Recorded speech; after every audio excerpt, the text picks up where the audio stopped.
If you want to connect a printer to Motorola Moto G56, then first of all we can go to settings.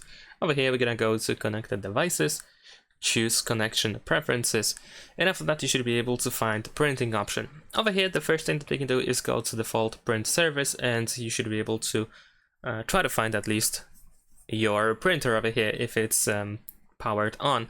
However, if your printer is not detected over here, if you cannot select any printer over here, then you can go back and choose add service. In this case, we're gonna be redirected to the Play Store, where we have different plugins, services made by different companies. So essentially you want to choose the appropriate plugin in order to use it on your phone that can allow you to connect with your printer. So for example, if you have a Samsung printer, then of course you want to select this one over here.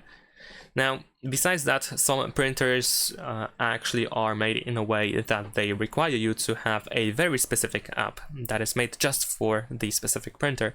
So essentially, if these two methods don't work, you want to check the user manual and you want to check if there is any mention of a very specific app that you need to download from the Play Store. Pretty sure the app will be available in the Play Store, so you should be able to easily find it, install it, and use it in order to connect with your printer. So that's pretty much it. Thanks for watching, leave a like and subscribe.